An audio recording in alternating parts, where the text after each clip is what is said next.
Be'ezus Hashem, we're going to start Vayoel Moshe, Maamar Shalosh, Shevuos, Siman Yud Aleph.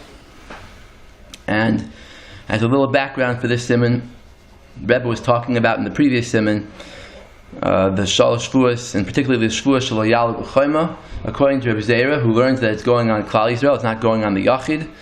So the question was, how many people and in what kind of aliyah is necessary to be over on this Shevuah? So the Rebbe gave three possibilities there. One was aliyah shel knufia gedola b'yachad, a large group together, and then the second one was roiv Klal Yisrael, most of Klal Yisrael, and the third was an aliyah al yidei milchama, shaloi b'shus ha'umma hayosheves shama, without permission from the nation that lives in Eretz Yisrael. So now, in Siman Yud, he already brought a raya from the Medrash that, first of all, the Gemara in Yuma Daf Tes is clear. The Gemara says that the Aliyah in the time of Oile Bavel, in the time of Ezra, when Ezra came back from Bavel, that was a peaceful Aliyah, right? The king Dayav let them come, and still the Gemara says there that Reish Lakish said to someone from Bavel, he said, I hate you because you caused that the Shekhinah shouldn't be shoyra completely and bayasheni because you didn't come up b'choyma. You should have come up b'choyma. If you would have come up b'choyma, he dashed the pasuk in Shir Shirim. It says im choyma hi nivna le'al tiras kasef. So if the Yidden would have come up as a wall in bayasheni times, then there would have been a permanent Shekhinah. Would have been a return of the Shekhinah like it was in Bayis Rishon, like kesef that doesn't rot. But now that they came up in small numbers, it was like wood that could rot. That's the Gemara in Yuma Daf Tes on the base. So that's a klorai that aliyah b'choyma doesn't have to mean a milchama, because you see over there they were coming up with permission of the king, and still if they would have come up in large numbers, that would have been considered aliyah b'choyma. And then the Rebbe also brought a medrash that says that when Reish Lakish used to see a large number of people in the marketplace, he used to say that that's called choyma. He used to say that you didn't make yourself a choyma when you came up, and now you're making yourself a choyma. So you see that a large number of people is called a wall. And again, a choyma is a defensive wall, not offensive one. Yeah, it doesn't have to be aliyah in a way that you're defensive and in control of Klal Yisrael. Right. The same way, too, without a choma, it can't possibly mean something offensive. Rather defensive only. Right. Then we say something without a choma. Okay, and then last week we also saw, I want to get back to this, before I start reading Siman Yud Aleph, I want to just get back to this thing from last week. There was a piece here that I brought from the Sefer by Shlomo Aviner, where he brings a few Zionist responses to this, and they're trying to explain basically that even if a wall means peaceful immigration, it has to mean the whole Klal Yisrael, or a large part of Klal Yisrael.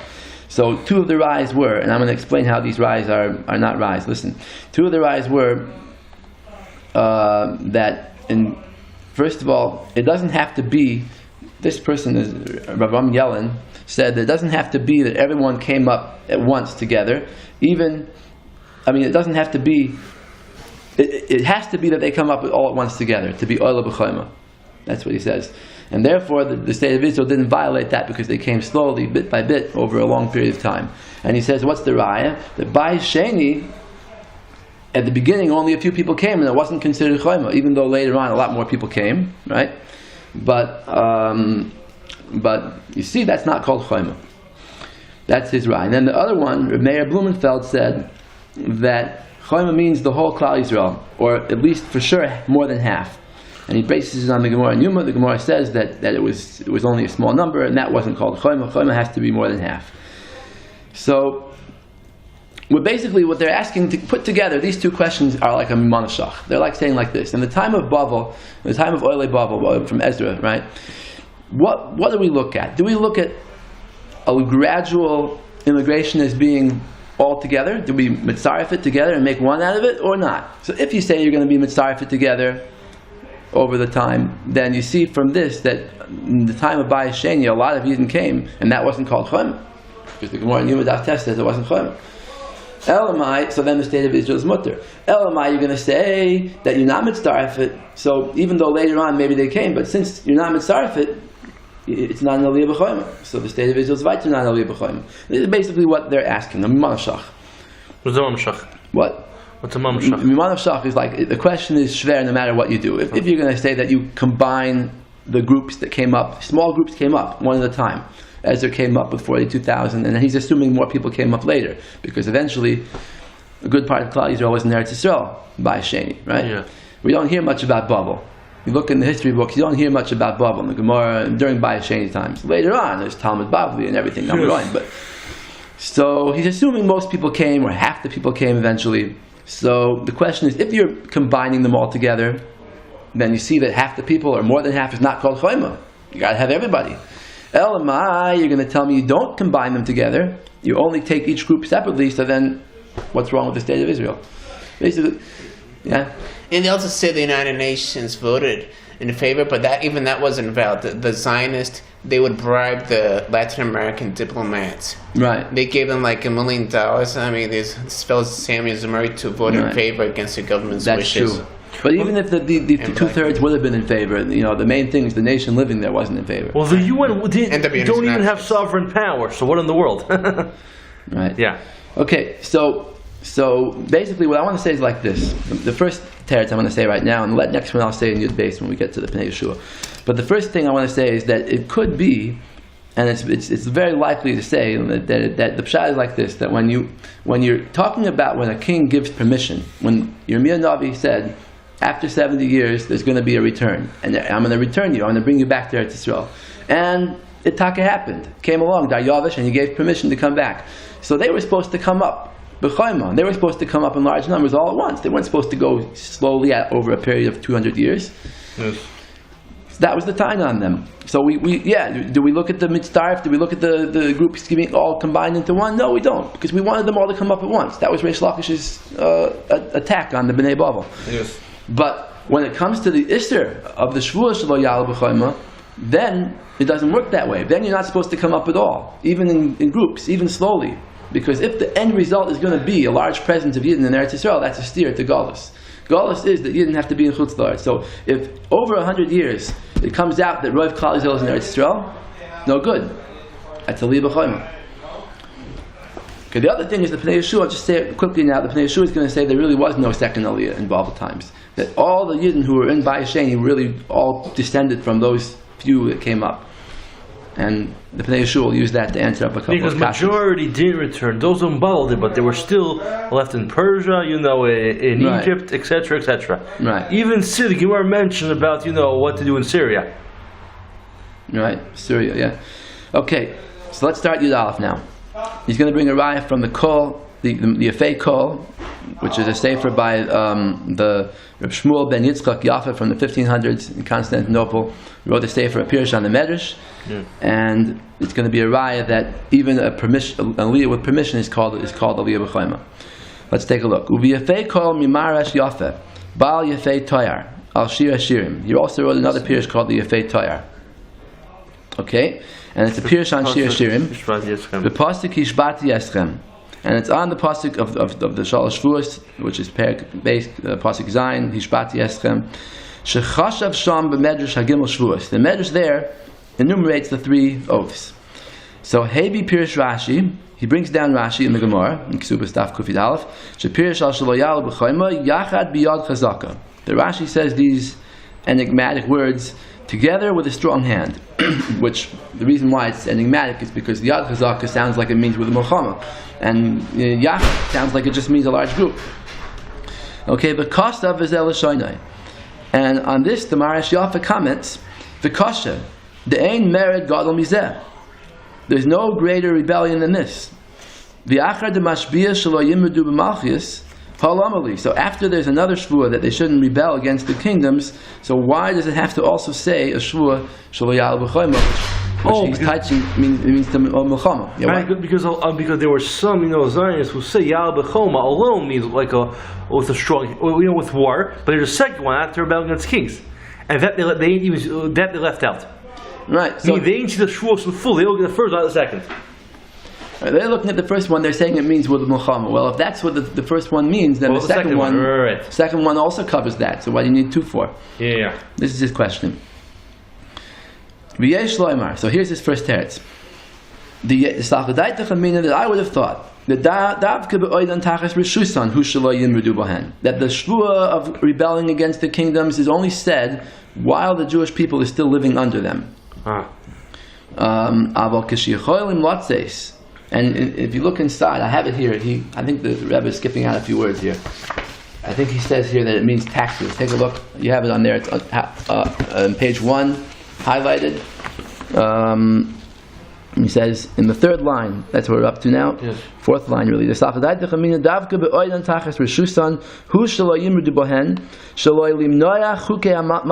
not violate the laws of the government. Like taxes, and head taxes. But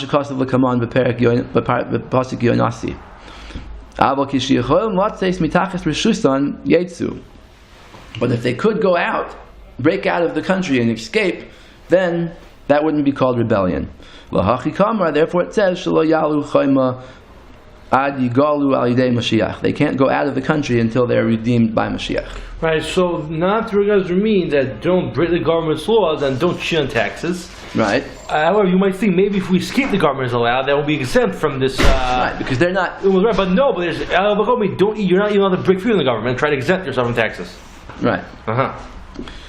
So it comes out. It's a funny thing, this pshat, because according to this, he's saying basically that breaking away from a government is called aliyah b'choima. So it's a little strange. First of all, most governments in history didn't forbid people from exiting, from escaping. The Soviet Union was a notable exception, but most people they did. Most kings are required to love their country, and if you don't like it, you're a traitor. Even in America, the King of England did not allow anybody to say anything bad about leaving or leave. Right, but let's say you want to leave. They give you a hard time, not just Soviet Union. Throughout history, until like America, every king required to love his country. And if you do, you're a traitor, a bad person, and they give you a very hard time to leave. If you're living there, but if you're leaving, you could, No, a hard time, even to this day. So. All right, so maybe that's not so give you a hard time to leave. Okay, so in Metzius, it's possible, it's true, but my second question will be more of a question. Listen to this. If you say that the Shvuah asks you to leave a country that doesn't let you leave, so what in the world does this have to do with Eretz Yisrael? This whole thing, the Shalosh Shevuos, has to do with it's an Indian of not going to Eretz Yisrael. If you're talking about leaving a country, you could be leaving Soviet Union and escaping to America. And according to him, you'd be going over on the Shvuah. In 1970, Operation Wedding. Yeah. You ever heard of that? There were some Russian Yidden who not hijacked, but they took over a plane. And they planned to fly out of Russia, get out. To Israel or to Sweden. They wanted to eventually go to Israel. It's true, but that was their goal. But they wanted to get out. So that was over the Shevuos? Well, according to this pshat of the Marash Yafa, anyone trying to escape from his country is over on the Shevuah. But it's very shver because this has nothing to do with Eretz Yisrael. Okay, I see. Okay, so now let's see the second shot. Back to the Sefer Vayoel Moshe, and he says, "V'li efsher." You see it? Yes. Dehacha afilu b'yeshus hamalchiyas kamar. Here we're talking even with permission from the government. The Shevuah says Shelo Ya'al B'choima means even with permission. It's not talking about rebellion. The kivun de Hashem pizaranu b'kanfos haaretz. Since Hashem scattered us around the world, ein lon reshus lihiskabetz. We don't have permission to gather ourselves together, v'liyos k'choima, and become like a wall, la'alois yachad, to come up together, l'Eretz Yisrael, ad sheyakavseinu Hashem al yidei Mashiach, until Hashem gathers us through Mashiach. So that's the Indian of the Shevuah. So the Shevuah is not an Indian of rebellion. It's not an Indian of going against the government or going against even the government of Eretz Yisrael. It's an Indian of leaving Galus itself until Hashem brings us back with Mashiach. V'ra'eh l'dvarai, and a ride to my words, mehad yamar l'kaman. From this it says further on in the same medrash, it says the firish im choymahi. It says if it's this is really in Yuma also, but it's in the medrash Yeshirim too. It's in both places. If the Yidden are like a wall, So the Medrash explains, Im alu Yisrael choyma min hagola. If they didn't come up with a wall from Galus, v'hasem loy ma'ir biyad Rama. There, by Koyesh Ayavish, the Yidden didn't come out on with a war, with force. They came out with permission. And still it was called choyma. Ad kan l'shoynai. I think there's a little bit more. Let me just look inside. Well, there is a little bit more, but I don't know if this is part of the same shtickle or not. But take a look right over here. Im Kain, it's below the highlighted area. He says, Im Kain, Lama Melech HaMashiach Ba. The next line of the Medrash is, if so, why does Mashiach come? L'kabetz kloimar im yalu choyma min hagola. If they come out as a wall from Galus, which he's learning like his pshat now, that it's not by force, any kind of aliyah b'choyma. So then, Lama yitztarech melech HaMashiach lavoi. Why will melech HaMashiach have to come if the Yidden are allowed to gather themselves before? Lama yitztarech melech HaMashiach lavoi l'kabetz nidchei Yisrael. When we keep in the Kaimalan, since we know, we hold the Melech HaMashiach yikboitz nidachenu, that he's the one, Melech HaMashiach's the one who's going to gather us in, mikam cry from many psukim, im kein ein biyadenu lis kabetz me'atzmenu yachad. We can't gather ourselves together on our own. Okay, so this is like a riot to his pshat. Who wrote the Yafa called the Maha? The Maharash Yafa, Reb Shmuel ben Yitzchak Yafa. And when did he live? In the 1500s. Oh, he was born in early Achron. 1525. So early Achron. Yeah. Uh-huh. You quote him in your book on the Rebbe. Yeah, I think so. Yeah, it could be. Okay, so this is his pshat, and the Rebbe is going to say in the Hemshech that he's saying in Rashi too. Not right in this Siman. A few Simanim later, he's going to say this is what Rashi meant to. Well, it's right now it looks a little bit like he's arguing on Rashi. He brings Rashi and then he says V'li nira li efsher. Okay, but the Rebbe is going to say later on, I believe it's Tesh Zayin, he's going to say that he argues, he's saying Pshat in Rashi. Okay. Weiter. He named Vur Daitoi. We see from that his opinion is She'af Birshus HaMalchus Chol HaShvuah. Even with permission from the government, the Shvuah is in force. El She'eno Mevurar Im Hu Daika K'Shekol Yisrael. So he's saying it's not going to be clear from this Maharash Yafa, the Yefei Kol, whether it means most of Klal Yisrael or just a large group. So he says it's not clear if it's Davka Kol Yisrael, Roitz Eloi Mar Rubai. Kol means Roiv, Roitz in Lavois. He says Devzev Vadai Derubai Havik Kulai. That's Pashut. We can't have it sad to say that everybody has to come, because most is like all. The EF Shalo Yachstru Ezen Anashim Muatim. You can't say that you need kol, because then how are you going to say? You're going to say that you have to have every last Jew in the world go to Eretz Yisrael? Then you can't violate it forever, and that's no point in making this sure then if you can violate it. Right. Ukvar Kasev Ataz Behilchis Rosh Hashanah, the kol have rubai. It's famous Taz who says every time it says kol, it means most, unless it says befeish kol ha'olam kulai, like loichal kol ha'olam kulai b'chvodecha, and the nesach hatfila, then we mean everything. But it didn't say kol, just a b'chol, it doesn't say all. So it doesn't even say that. So you can't probably mean everything.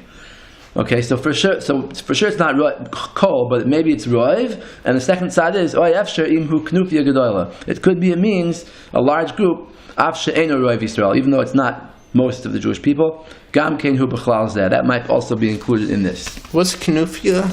A large group. That's an Aramaic word? I think so. Yeah. It's the Targum of.